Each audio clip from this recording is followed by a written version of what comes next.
Sean bienvenidos a este momento. Vamos a iniciar con una oración. En nombre del Padre, del Hijo, del Espíritu Santo. Amén. Te damos gracias, Señor, porque nos permites estar aquí reunidos. Te pedimos por cada uno de nosotros para que nos ilumines y nos ayudes a seguir profundizando en el misterio de la Semana Santa, a fin de reconocer tu presencia en medio de nosotros. Por Jesucristo nuestro Señor. Amén. Tenga la bondad de tomar asiento, hermanos. Pues vamos a comenzar estas reflexiones de Semana Santa, ¿verdad? Tratando de profundizar algunos elementos de estos días para conocerlos con mayor profundidad, y cuando los vivamos con ese sentido. Vamos hoy a meditar sobre un signo muy importante en la Semana Santa, que es precisamente el de el lavatorio de pies, ¿no? El Jueves Santo celebramos la Última Cena, ¿verdad? Jesús que instituye la Última Cena, que instituye, ¿verdad?, el sacramento del sacerdocio, y por supuesto que deja el mandato del amor. Y en medio de esto hay un signo muy peculiar, ¿verdad?, que es el del lavatorio de los pies, que es el que más llama la atención, porque obviamente se distingue, ¿verdad?, de la parte de la misa, y a veces incluso se le llama la misa del lavatorio, pero en realidad es la misa de la institución, ¿verdad?, de la Última Cena, de la Cena del Señor, no tanto del lavatorio. Pero ¿qué es el lavatorio de los pies? Bien, pues el lavatorio de los pies es un signo que nosotros podemos encontrar, ¿verdad?, dentro de la Escritura, solamente en el Evangelio de Juan, ¿no? El Evangelio de Juan nos presenta justamente el signo del lavatorio de los pies. El Evangelio de Juan, a diferencia de los otros evangelios, es distinto, ¿verdad? Es un evangelio diferente, ¿verdad? No es como los otros tres evangelios, sino que tiene algunas peculiaridades. Una de ellas es que la Última Cena, ¿verdad? Si ustedes leen la Última Cena en los otros evangelios, forman parte de la pasión de Jesús, ¿no? Jesús, ¿verdad?, que dice: preparen la cena, viene el momento de la cena, anuncia que lo van a traicionar, instituye la Eucaristía, y luego se sale al huerto de los olivos y empieza toda la pasión, ¿no? En cambio, en el Evangelio de Juan, no. Si ustedes van leyendo el Evangelio de Juan, en el capítulo 13 empieza precisamente lo que sería la Última Cena, y no solamente es ahí, sino que se extiende hasta el capítulo 17, ¿no? Entonces son 5 capítulos que el Evangelio de Juan le dedica a la Última Cena, en la que hay una serie de discursos y de temas que se van desarrollando a lo largo de esos capítulos. Entonces, a diferencia de los otros evangelios, la Última Cena en el Evangelio de Juan es larguísima, ¿no? Son 5 capítulos, ¿no? Y ya después de esos capítulos empieza entonces sí el relato de la pasión. Pero el Evangelio de Juan, por lo tanto, se distingue, ¿verdad?, de los otros, porque la Última Cena es mucho más larga, ¿no?, con un montón de discursos, a diferencia de los otros. Y por otro lado, algo muy interesante es que el Evangelio de Juan no narra, ¿verdad?, no narra la institución de la Eucaristía en la Última Cena. No dice el Evangelio de Juan, ¿verdad?, que Jesús tomó el pan y dijo: esto es mi cuerpo, esto es mi sangre. Eso no lo dice en la Última Cena. No aparece. Eso sí, si ustedes leen el Evangelio de Juan en el capítulo 6, es cuando él dice, ¿verdad?, mi carne es verdadera comida, mi sangre es verdadera bebida, ¿no? Ahí es cuando entonces podemos decir que Jesús habla de la Eucaristía, ¿no? Pero en la Última Cena no dice nada. En cambio, en la Última Cena empieza narrando el lavatorio de los pies. Y así es como comienza la Última Cena de Jesús, ¿verdad?, antes de su pasión. Comienza precisamente con el signo del lavatorio de los pies. Con ese signo comienza. Y entonces eso lo vemos en el capítulo 13, del versículo 1 al 15, ¿no? Dice así el Evangelio, ¿no? Dice: antes de la fiesta de la Pascua, sabiendo Jesús que había llegado su hora de pasar de este mundo al Padre, habiendo amado a los suyos que estaban en el mundo, los amó hasta el extremo. Durante la cena, cuando ya el diablo había puesto en el corazón a Judas Iscariote, hijo de Simón, el propósito de entregarlo, sabiendo que el Padre le había puesto todo en sus manos y que había salido de Dios y a Dios volvía, se levanta de la mesa, se quita sus vestidos y, tomando una toalla, se la ciñó.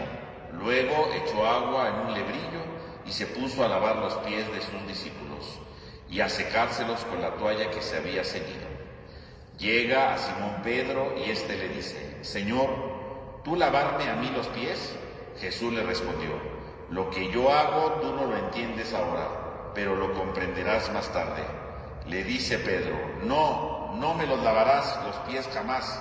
Le respondió Jesús: si no te lavo, no tienes parte conmigo. Le dice Simón Pedro, Señor, no solo los pies, sino hasta las manos y la cabeza. Jesús le dice, el que se ha bañado no necesita lavarse, porque está todo limpio, y ustedes están todos limpios, aunque no todos. Sabía quién le iba a entregar y por eso dijo, no todos están limpios. Después que les lavó los pies, tomó sus vestidos, volvió a la mesa y les dijo, ¿comprenden lo que he hecho con ustedes? Ustedes me llaman maestro y señor, y dicen bien, porque lo soy. Pero si yo que soy maestro y señor les he lavado los pies a ustedes, también lávense los pies unos a otros, porque yo les he dado ejemplo para que también ustedes hagan lo que yo he hecho por ustedes. En verdad les digo, no es más el siervo que su amo, ni el enviado más que el que lo envía. Muy bien, pues ahí tenemos este texto, ¿verdad?, del Evangelio de Juan, ¿no?, que nos va narrando precisamente pues estos elementos, ¿no? Entonces podemos ver cómo el relato, ¿verdad?, del lavatorio de los pies va en primer lugar presentando como un título, ¿no? Porque dice el versículo 1, antes de la fiesta de la Pascua, sabiendo Jesús que había llegado su hora de pasar de este mundo al Padre, habiendo amado a los suyos, los amó hasta el extremo. Esa es la presentación de todo, de la introducción de todo, y pareciera como el título de todo, no solo del capítulo, de toda la pasión, porque en realidad este título va reflejando todo lo que va a ser la última cena, ¿no?, preparándonos a la pasión, ¿no?, sabiendo Jesús que había llegado su hora, ¿no? Entonces, de pasar de este mundo al Padre, porque finalmente, ¿qué va a ser la pasión? El encuentro final con el Padre, ¿no? Así va terminando en el capítulo 20, que dice, en la resurrección Jesús se le aparece a María Magdalena y le dice, subo a mi Padre y su Padre, ¿no?, el que tiene que ir al Padre, ¿no? Por lo tanto, está diciendo precisamente aquí la importancia, ¿verdad?, de lo que viene a continuación. Entonces, este versículo 1 es la presentación de todo lo que va a venir a continuación. Ahora, dice, antes de la fiesta de la Pascua, ¿no?, lo pone así, ¿no?, antes de la fiesta de la Pascua. Y curiosamente, cuando habla de la Pascua, no habla la Pascua en dónde, no dice en Jerusalén, no dice en el lugar, ¿no? No dice, ¿verdad?, que sea la Pascua de los judíos. Si ustedes leen el Evangelio de Juan, siempre que habla de la Pascua, ¿no?, antes de este episodio, siempre que habla de la Pascua, dice la Pascua de los judíos. Era la Pascua de los judíos. Ya estaba cerca la Pascua de los judíos. Siempre a lo largo, ¿verdad?, del Evangelio, antes del capítulo 13, siempre que nombra la Pascua, dice la Pascua de los judíos. Siempre. En el Evangelio de Juan, en nosotros no, en el Evangelio de Juan. ¿Por qué siempre dice la Pascua de los judíos? ¿Por qué el Evangelio de Juan insiste? ¿Y por qué aquí en el versículo 1 no dice la Pascua de los judíos? Dice la fiesta de la Pascua, pero le quita de los judíos. ¿Cuál es la diferencia? Esto es muy importante, que a veces cuando uno va leyendo pues puede pasar desapercibido, ¿no? Pero tiene un valor, ¿no? ¿Por qué siempre habla de los judíos y de repente aquí ya no habla de los judíos? Nada más dice la Pascua sin ponerle apellido, ¿no? Porque para el Evangelio de Juan, ¿verdad?, dice él, ¿no?, Pascua de los judíos, para hacer referencia precisamente a que la Pascua que se celebraba, ¿verdad?, en la época de Jesús era de los judíos, pero no tenía nada que ver con Jesús ni con los suyos, ¿no? Era la Pascua de los judíos, eran sus ritos, eran su manera de verla, ¿no? Y por lo tanto estaba encerrada en ciertos rituales que no tenían sentido. O sea, San Juan está atacando a los judíos con esto, ¿no? Cada vez que dice la Pascua de los judíos, como diciendo su Pascua, ¿no? No tiene nada que ver con nosotros. Porque en la época que se escribió el Evangelio de Juan, ¿no?, estamos a finales del siglo I, había habido una ruptura, ¿verdad?, entre la comunidad cristiana, ¿verdad?, de los discípulos de Juan, sobre todo, con los judíos, ¿no? Mutuamente se habían excomulgado, entonces había una rivalidad muy fuerte. Entonces el Evangelio de Juan, por eso continuamente ataca o hace críticas muy duras a los judíos. Por eso cuando dice la Pascua de los judíos, está siendo muy duro, está diciendo, es su Pascua de ellos, no tiene nada que ver con nosotros, ¿no? Es la de ellos atrapados en sus ritos, atrapados en sus cosas, pero no tiene nada de liberación, no tiene ningún sentido. Por eso el Evangelio de Juan habla siempre la Pascua de los judíos. Sin embargo, aquí no dice la Pascua de los judíos. ¿Por qué? Porque la Pascua de la que va a hablar es la Pascua de Jesús. Y la Pascua de Jesús no es la Pascua de los judíos, es la de Jesús. Es una Pascua distinta, es una Pascua nueva, no es una Pascua diferente. Por lo tanto, por eso le quita la palabra y de los judíos, ¿no?, la Pascua de los judíos. Nada más dice, ya llegó la hora de la Pascua, o sea, es el momento de la libertad auténtica. Ahora sí viene la verdadera Pascua. La nueva Pascua que Jesús va a inaugurar, la nueva Pascua que le va a dar sentido a todo, la nueva Pascua que viene a transformarlo todo, la Pascua. Fíjese cómo Jesús, entonces en este texto, San Juan en este texto hace ver que Jesús viene a inaugurar una nueva Pascua, ¿no? Por eso le quita la palabra de los judíos. Dice, sabiendo que había llegado la hora de pasar de este mundo al Padre. Por lo tanto, dice, Jesús supo que era el momento de su hora. El tema de la hora, la palabra hora, es muy importante también en el Evangelio de Juan. Si ustedes se acuerdan, ¿verdad? Ya en el capítulo 2, en las bodas de Caná, cuando la madre de Jesús va y le dice, ¿verdad? Es que se les acabó el vino, ¿verdad? Y entonces, ¿qué le contesta Jesús? Mujer, a ti y a mí, ¿qué? Todavía no ha llegado mi hora. Ahí empieza la hora. ¿Y qué era la hora? Pues la hora es la entrega, ¿no? La hora se refiere en el Evangelio de San Juan al momento de la cruz, ¿no? Al momento de la gloria en la cruz. Todavía no ha llegado mi hora. Y entonces aquí dice, consciente de que había llegado su hora. Ahora sí ya llegó la hora. El momento en el que Jesús va a morir. El momento en el que Jesús va a dar su vida. Ha llegado la hora. Ha llegado el momento determinado, ¿no? Ahora sí ya llegó la hora, ¿no? Este proceso, ¿verdad? Que todavía no había empezado y que todo lo que Jesús ha ido realizando en el Evangelio es para ir madurando este momento. Ahora sí ya llegó la hora. Y la hora es entonces sí, la muerte de Jesús, pero no solamente una muerte por morir, ¿no? O una muerte casual, no. La hora es pasar de este mundo al Padre. Por lo tanto, el momento de la cruz y luego de la resurrección, ¿en qué consiste? En el encuentro definitivo con el Padre. Un encuentro con el Padre. Por lo tanto, la cruz no hay que verla solamente como un abandono de Dios, no. Es el encuentro especial con el Padre. La cruz, ¿verdad? En el Evangelio de Juan es el momento privilegiado con el Padre, en el que se va a encontrar con su Padre. Es un momento fundamental, ¿no? Es un momento muy importante, ¿no? Jesús que viene a encontrarse definitivamente con su Padre. Entonces, la hora de pasar de este mundo al Padre, entonces es el momento grande, ¿verdad?, en que se va a encontrar con su Padre y entonces va a vivir en profunda comunión con el Padre, ¿no? Entonces, va marcando esto, ¿no? Va marcando que Jesús tiene el gran momento de encontrarse con su Padre y por lo tanto ya ha llegado la hora, ¿no? La hora es esto. Y entonces dice, y habiendo amado a los suyos que estaban en medio del mundo, y les demostró que los amaba hasta el extremo. Por lo tanto, la hora es encontrarse con el Padre, pero la hora en qué consiste? En amar a los suyos, ¿no? Es un momento de amor. Pero dice, un momento de amor profundo, ¿no? De haberlos amado hasta el extremo. ¿Qué significa el extremo? Pues el extremo es el límite, ¿no? O sea, donde ya no hay más, ¿no? Hasta el donde se puede, ¿no? Al amor más grande, ¿no? El extremo es a donde uno topa con pared, por así decirlo, ¿no? Después de ahí no hay más. O sea, Jesús los ha amado hasta el extremo, ¿no? Los ha amado totalmente, los ha amado en su totalidad. No es que los amó por cachitos, ¿verdad? O un pedacito de amor. No, el amor de Jesús es pleno, ¿no? Los amó hasta el extremo, ¿no? Un amor total, un amor pleno, ¿no? Incluso esta palabra hasta el extremo tiene una base en la Biblia, ¿no? Si nosotros leemos en el libro del Deuteronomio, ¿no? 31:24, dice el libro del Deuteronomio: cuando Moisés terminó de escribir los artículos de esta ley, hasta el extremo, o hasta el final se traduce, ¿no? Hasta el extremo. Marcando que Moisés escribió todo, ¿no? Cuando dice hasta el extremo, hasta el final, significa Moisés escribió la ley hasta el extremo, hasta el final, hasta todo. O sea, no le faltó ninguna ley. No es que le quede una ley ahí pendiente, ¿verdad?, que se le olvidó. No, no. Cuando dice terminó de escribir todos los artículos de la ley, hasta el extremo, o sea, Moisés lo escribió hasta el final. O sea, no le faltó ninguna ley, no le faltó nada. Entonces, cuando dice el Evangelio de Juan, los amó hasta el extremo, no le faltó a Jesús nada de amor, nada. Amó en totalidad, ¿no? En totalidad. Siempre, ¿no? Siempre los amó, ¿no? Siempre. Y entonces Jesús los ha amado.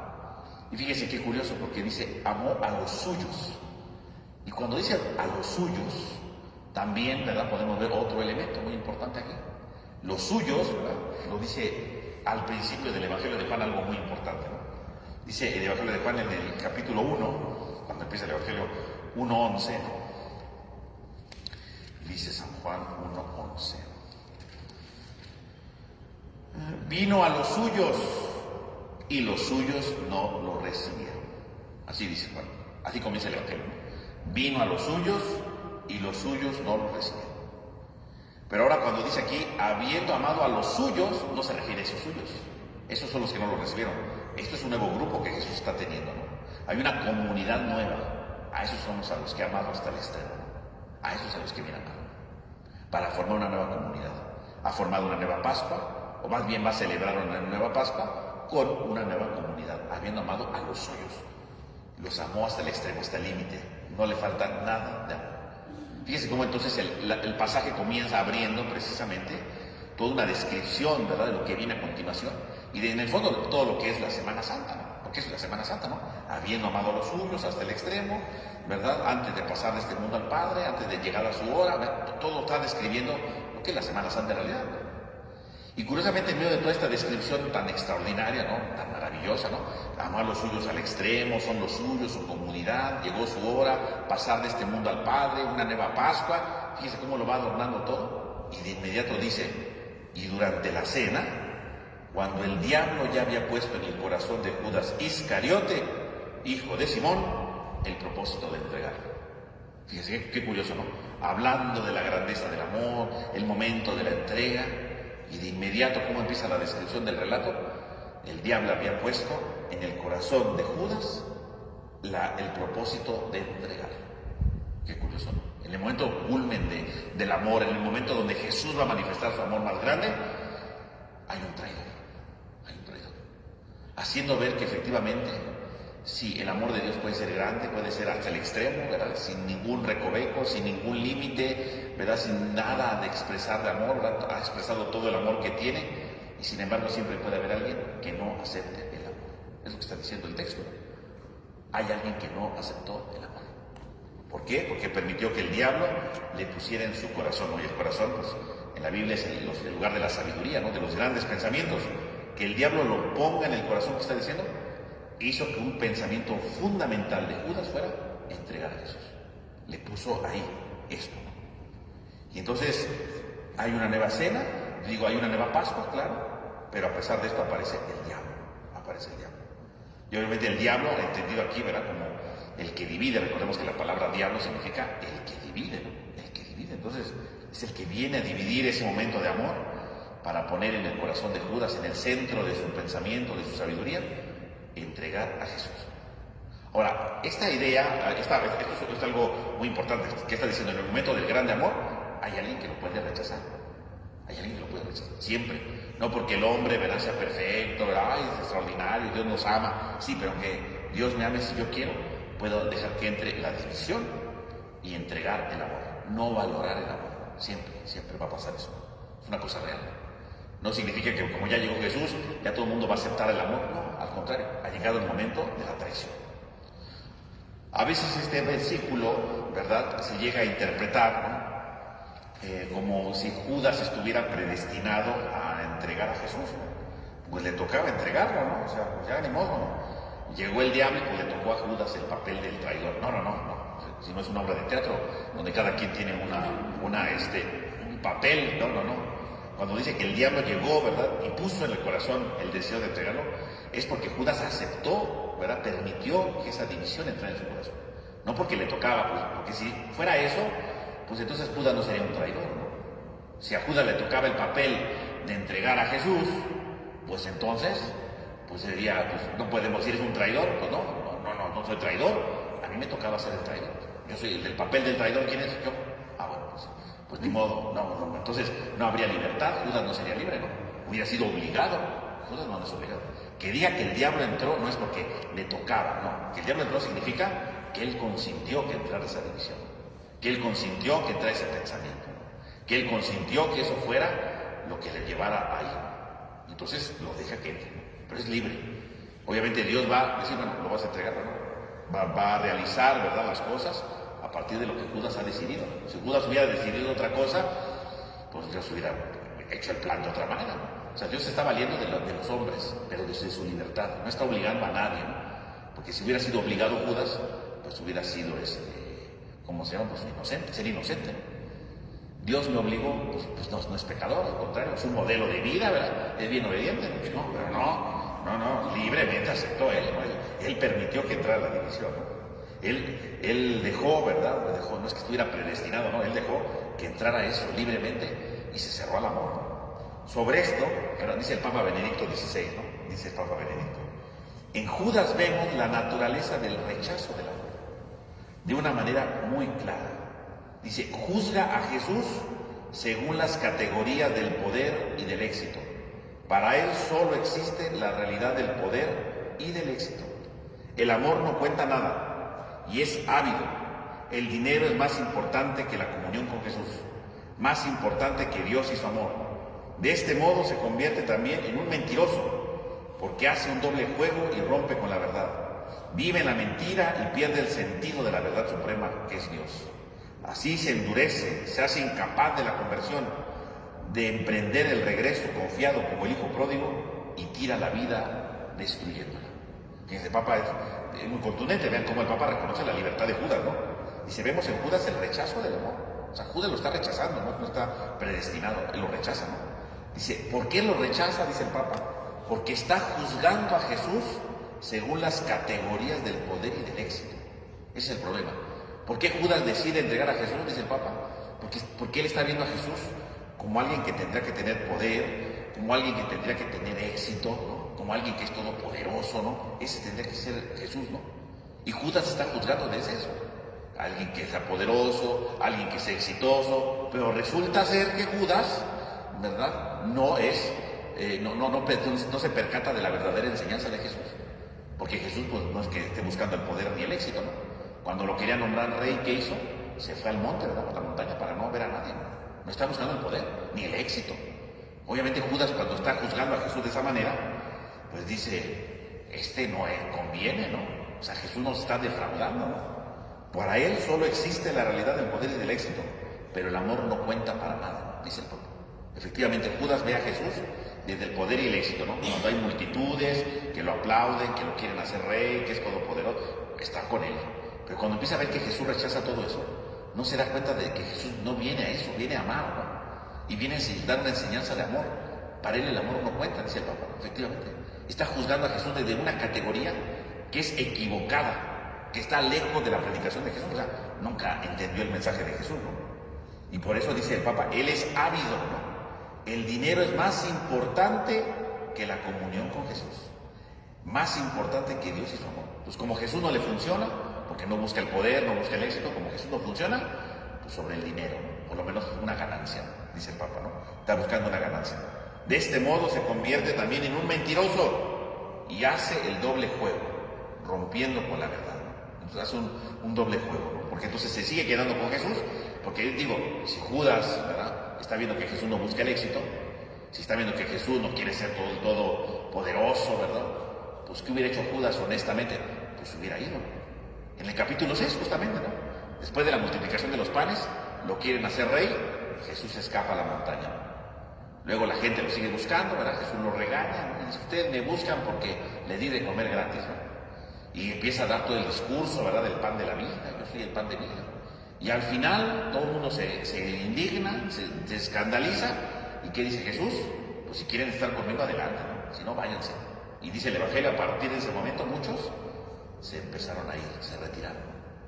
¿Por qué Judas no se fue? ¿Por qué Judas no se retiró? Dice el Papa, porque hace un doble juego, ¿no? Vive en la mentira, porque sigue con Jesús, pero al mismo tiempo no está en su amor. No está de acuerdo con el proyecto de él. Se quedó ahí por hacer doble juego, ¿no? Ese es el problema de Judas. ¿Por qué el diablo entra? ¿Por qué divide su corazón? ¿Por qué deja que esté esa iniciativa de quererlo entregar? Porque en el corazón de Judas hay un doble juego, ¿no? Lo que decimos, ¿no? Diablo significa dividir, ¿no? Está dividiendo su vida, ¿no? Lo está dividiendo porque por un lado lo hace que ponga una cara de ser un buen discípulo, incluso encargado del dinero, ¿no? Dice el Evangelio. El Evangelio de hoy decía, ¿no?, que Judas tenía el Evangelio dice que tenía a su cargo la bolsa de dinero, ¿no? Incluso cuando se sale, ¿verdad?, más adelante del Evangelio, ¿verdad?, lo que tengas que hacer, hazlo ya. Se sale y todo el mundo piensa que va a comprar cosas porque tiene la bolsa de dinero. Pero fíjese, es un doble juego porque se decide quedar con Jesús, pero no porque esté convencido de Jesús. Decide quedarse con Jesús para tener un doble juego, de ser un buen discípulo, porque lo sigue con él, pero por dentro de su corazón está en contra de él, está en contra de su proyecto, está en contra del amor, está en contra de lo que Jesús está anunciando. Hay un doble juego, ¿no? Ese es el problema de fondo, ¿no? Que Judas se ha quedado de manera hipócrita, ¿no? Vive en una mentira, porque no vive con Dios, no vive con Jesús. Y entonces, aparentemente es el administrador, pero en realidad se quedó por el dinero, ¿no? De hecho, el Evangelio de Juan va a hacer referencia siempre a que Judas es ladrón, a que Judas roba las cosas, porque efectivamente hay una división en Judas, según el Evangelio de Juan, ¿no?, en la que se ha quedado con Jesús por el dinero, nada más. Como diciendo, pues ya perdí el tiempo con Jesús, pues por lo menos le sacamos un provecho, ¿no? y efectivamente lo va a terminar vendiendo. ¿Por qué? Porque quiere sacar un provecho. Esa es la visión que está dando San Juan, ¿no? Si leemos San Mateo, bueno, tiene otra visión, pero el Evangelio de San Juan es alguien que está, ¿verdad?, empoderado con el dinero, y entonces ve en Jesús solamente una ganancia, porque como se ha desilusionado de su proyecto, se hace el doble juego de seguir, pero para sacar una ganancia, ¿no? Para sacar una ganancia de algo de Jesús, ¿no? Y cuando llega la oportunidad, la saca, ¿no? Lo vende, ¿no? Fíjense cómo se queda. Pero en el fondo esto que hace Judas, pues le puede pasar a muchos, ¿no? Muchos se pueden quedar con Jesús y decir, soy discípulo de Jesús, ¿verdad? Estoy con el Señor, ¿verdad? Me comprometo, ¿verdad? Estoy en la parroquia, vengo a misa, hago oraciones, yo qué sé.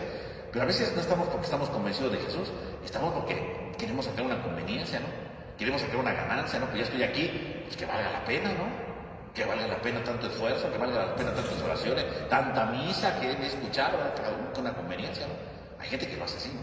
Y busca sacar una conveniencia, ¿no? Busca sacar algo que de su provecho, ¿no? Pero ya no lo hace por el proyecto de Jesús, ¿no? No lo hace porque está convencido de lo que hace, no. Lo hace porque quiere sacar un provecho, una ganancia, un beneficio, ¿no? Quiere sacar provecho de la situación, ¿no? Y entonces, obviamente lo hace, ¿no? Lo de Judas le puede pasar a cualquiera, ¿no? No nada más le pasó a Judas, a muchos, ¿no? A muchos, ¿no? Por eso dice el Papa, él se endurece y se hace incapaz de la conversión. Se hace incapaz de la conversión. Entonces, vean cómo entonces Judas efectivamente está cerrando su corazón a la experiencia de Dios. No está permitiendo que entre. Y entonces se queda ahí. Y entonces dice San Juan, ¿no? Sigue en el versículo 3, ¿no? Sabiendo que el Padre le había puesto todo en sus manos y que había salido de Dios y que a Dios volvía. Entonces, ya que hace el paréntesis diciendo que Judas lo va a traicionar, regresa a Jesús. Judas quiere entregar a Jesús, Judas tiene dividido su corazón, muy bien. Ahora viene segunda parte, ¿no? Sabiendo que el Padre le había puesto todo en sus manos. Sabiendo que le había puesto todo en sus manos. Y entonces empieza a reflexionar todo. Jesús tiene la plena conciencia de que todo está en sus manos. Todo está en sus manos. Todo lo tiene Jesús en sus manos. Y eso es precisamente uno de los grandes elementos en el Evangelio de Juan. Ya en el capítulo 10 dice que él es el buen pastor, ¿no? Como buen pastor, ¿verdad? Él cuida sus ovejas. El buen pastor tiene las ovejas en sus manos, ¿no? Todo está en las manos de Jesús. Y no las tiene porque él sea muy bueno, no. Las tiene porque el Padre se lo ha dado, ¿no?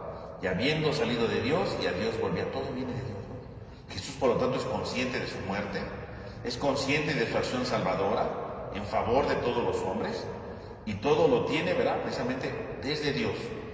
Todo salió de Dios y a Dios todo regresa. Todo es obra de Dios. Si Jesús se hizo hombre, ¿para qué fue? Para salvar al hombre. Todo está en favor de Dios. Nada está lejos de Dios, nada está apartado de Dios, al contrario, todo está a favor de Dios. Fíjese cómo entonces el Evangelio de Juan va presentando, ¿verdad?, lo que es la pasión de Cristo, ¿no? Justamente en ese momento, ¿no? Todo está desde Dios. Todo es porque nos ama hasta el extremo, todo es porque ha llegado la hora, todo es porque va a inaugurar una nueva Pascua, aunque hay alguien que no la acepta, pero todo está en Dios. Y entonces, a partir de ahí, entonces empieza el relato del lavatorio, ¿no? Esa es la introducción, ¿no? Después de la introducción dice, se levantó de la mesa, se quitó sus vestiduras y tomando una toalla, ¿verdad? O un paño, ¿verdad? Porque más que una toalla, un paño, se lo ciñó, ¿no? Y entonces se pone a lavar los pies. Y entonces, en ese momento del amor profundo, Jesús va a hacer un gesto de ese amor. Va a anticipar ese amor que va a venir adelante, que es la muerte en la cruz, ¿no? Y entonces dice, se levantó y se puso a lavar los pies, ¿no? Este lavar los pies, pues eso era una práctica que se hacía, pero sobre todo era una costumbre de honor, ¿no? Hacia un huésped que llegaba de caminos polvorientos, ¿no? Entonces, por ejemplo, cuando alguien llegaba, yo invitaba a alguien, ¿no? Y venía caminando, porque parece que no había coches ni nada por el estilo, todo el mundo caminaba de un lado a otro, ¿no? Era lo más normal, caminar, ¿no? Y caminaban días, semanas, ¿no? O sea, entonces, yo invitaba a alguien, pues venía caminando. Y obviamente, pues traían, ¿verdad? Los que tenían, ¿verdad? Eran libres y tenían las posibilidades, tenían sus guaraches, sus sandalias, y otros, pues descalzos, ¿no? Y venían caminando. Y obviamente no es que todo, como ahora que todo está pavimentado, ¿no? Todo era tierra, ¿no? Y obviamente uno llegaba con los pies, pues todos sucios, de tierra, de tierra, polvorientos, ¿no? Generalmente cuando yo invitaba a alguien, ¿qué era lo que hacía? De una cuestión de honor, pues llegaban y yo le lavaba los pies, ¿no? O bueno, ponían si tenían dinero, tenían esclavos, bueno, pues el esclavo lavaba los pies. Era algo muy común, ¿no? Y era común lavarse los pies porque uno llegaba de la calle y todo estaba polvoso, ¿no? Era algo común. Y entonces cuando uno hacía esto era una señal de hospitalidad.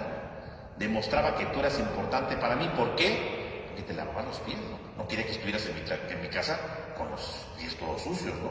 Y entonces lo hacía, ¿no? Entonces eso generalmente ¿quién lo hacía? Un esclavo, ¿no? Un esclavo. Un esclavo era el que hacía eso, no le tocaba eso. O bien, ¿verdad? Los hijos lo hacían a sus papás, ¿no? A su papá, ¿no? Entonces llegaba el papá, los hijos a lo mejor estaban chiquillos, iban y lavaban los pies a su papá porque llegaba, ¿no?, todo polvoso. O la esposa, también la esposa podía hacer ese gesto. Pero no es un gesto que haga cualquiera, ¿no? Entonces, por ejemplo, el padre de familia jamás iba a lavar los pies, ¿no? Nunca, eso no lo iba a hacer, ¿no? Lo haría el esclavo, a la esposa, lo haría los hijos, pero los hijos y la esposa al esposo, no a los demás, ¿no? A los invitados, no. Solamente que fuera alguien muy distinguido, entonces, bueno, un esclavo, a ver quién lo hace, o un hijo, ¿no? Pero en general no se hacía nada tan fácil. Por eso el momento que Jesús se para y empieza a lavar los pies es una cosa sumamente duro. Porque efectivamente es como si Jesús es el jefe de la familia, ¿no?, de los apóstoles.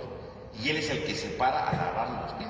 Si alguien tendría que haber lavado los pies sería los apóstoles a Jesús, pero no al revés, ¿no? Por eso cuando Pedro ve este signo no lo entiende, ¿verdad? Dice, esto está rarísimo, ¿no? Esto no tiene sentido. Nunca el jefe de la familia va a lavar los pies, nunca.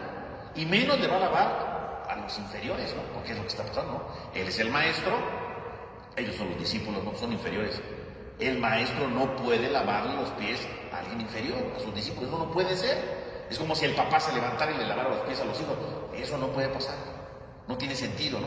O es como si el dueño de la casa se levantara y le lavara los pies al esclavo. Menos, ¿no? Eso no se puede hacer. Por lo tanto, lo que Jesús está haciendo es romper una norma de humanidad, ¿verdad? De buena costumbre de aquellos días, ¿no?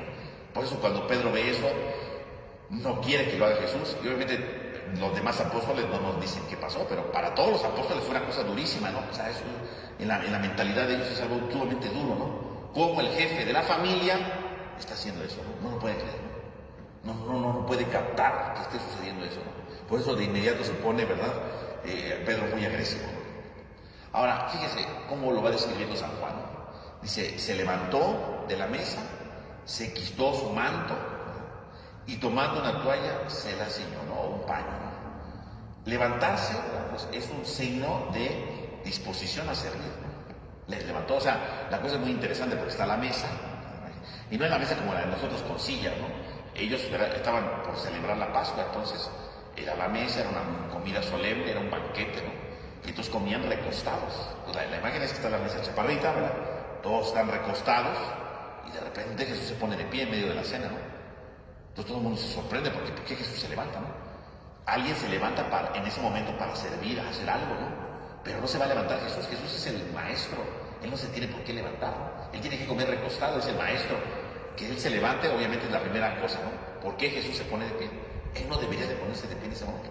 Sin embargo, Jesús se pone de pie para ser servidor, ¿no?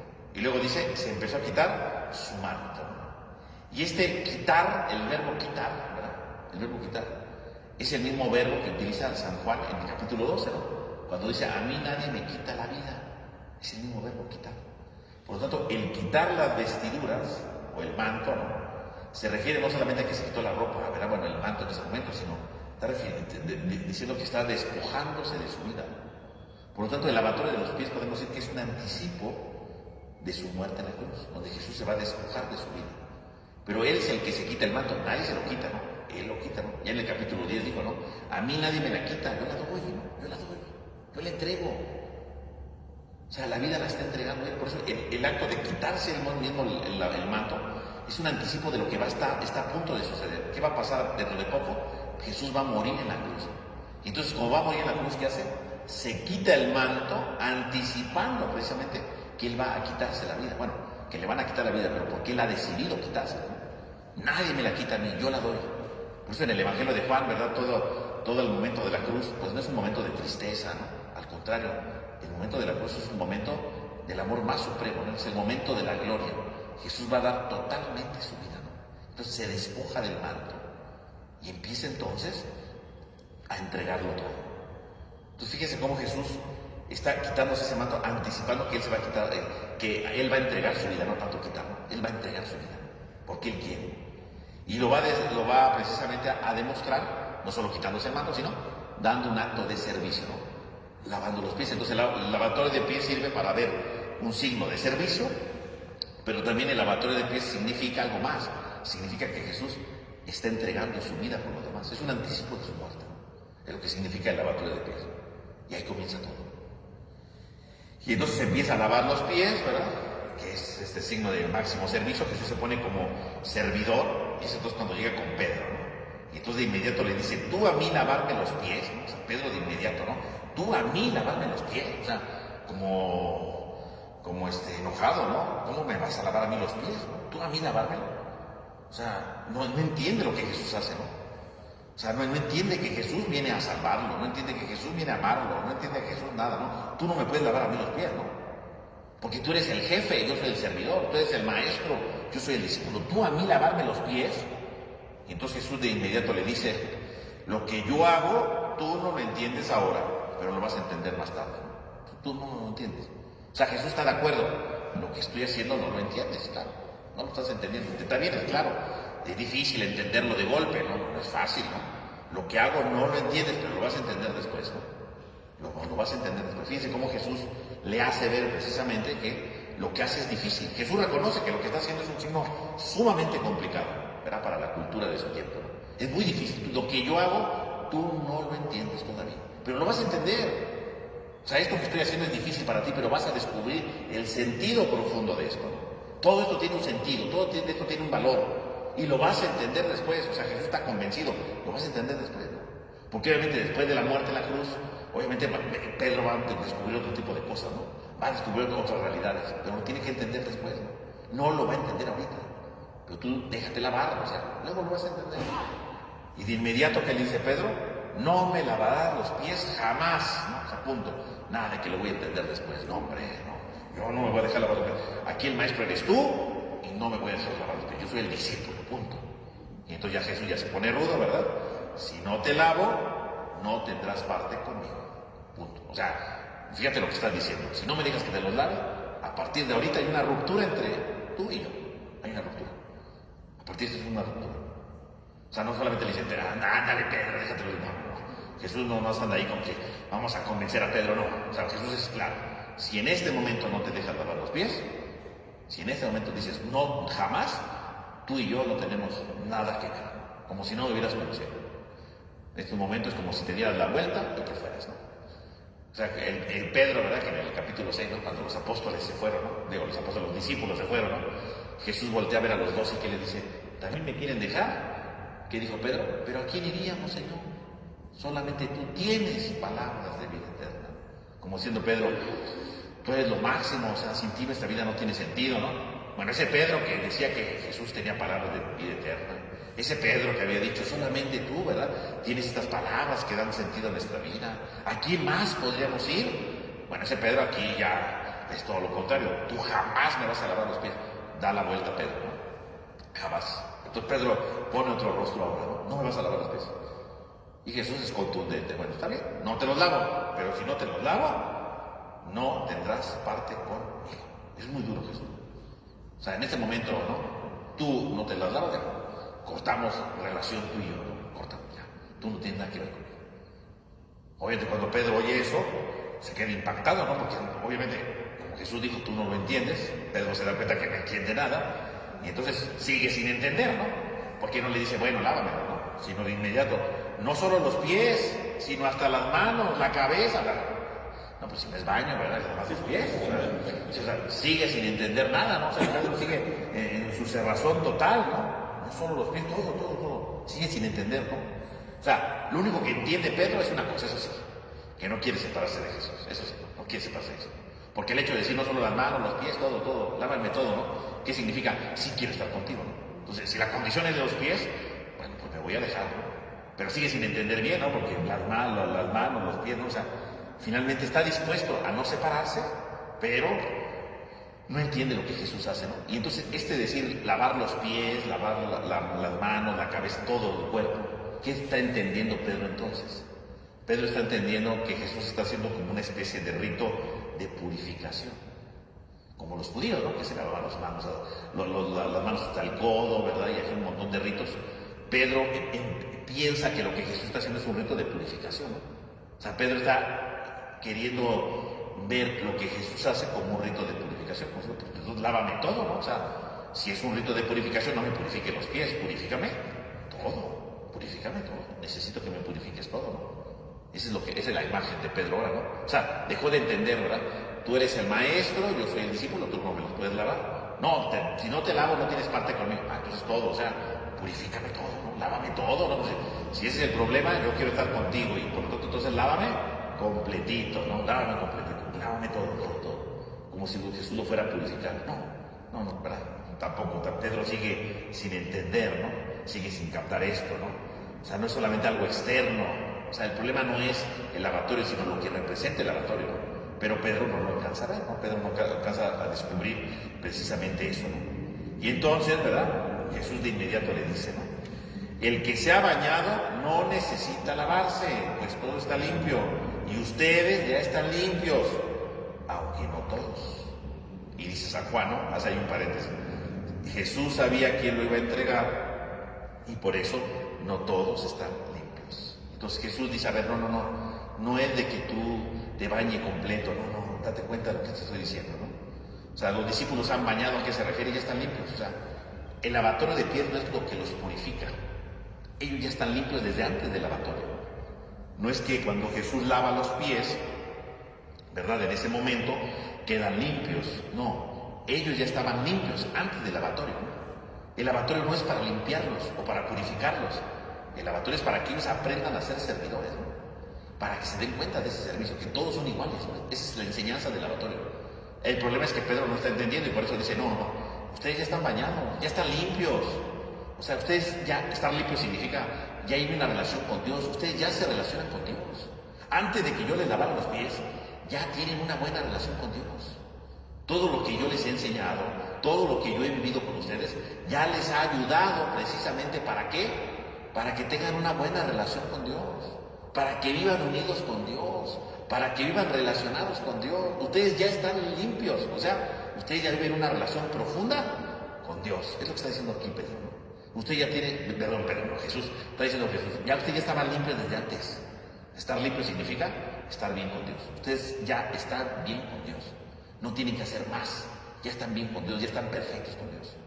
Antes del lavatorio ya estaban perfectos. Por lo tanto, el lavatorio no es para estar limpio, no es para eso. El lavatorio no es para que estén bien con Dios, no. El lavatorio tiene otra enseñanza. Pero dice, aunque no todos. Por eso dice San Juan, porque Jesús sabía quién lo iba a entregar. O sea, Jesús dice, sí, o sea, todos ustedes ya están limpios, ya todos ustedes ya están con Dios. Pero hay uno que no está limpio, ¿por qué? Porque hay uno que no está con Dios, ¿no? Hay uno que, como ya decíamos, ¿no? Judas, que ya había cerrado su corazón al amor, y por lo tanto, dado que ya había cerrado el corazón al amor, ya estaba lejos de Dios. Por eso dice, no todos. Entonces, Jesús no lavó los pies para purificarlos, ¿no? Para decir que estaban bien con Dios, ¿no? Ellos ya estaban bien con Dios desde antes. El rito del lavatorio es otra, ¿no? Por eso de inmediato Jesús, ¿verdad? Termina el lavatorio y entonces dice, después de que lavó los pies, fíjense, la Biblia de Jerusalén traduce así, ¿no? Después de que lavó los pies, tomó sus vestidos y volvió a la mesa.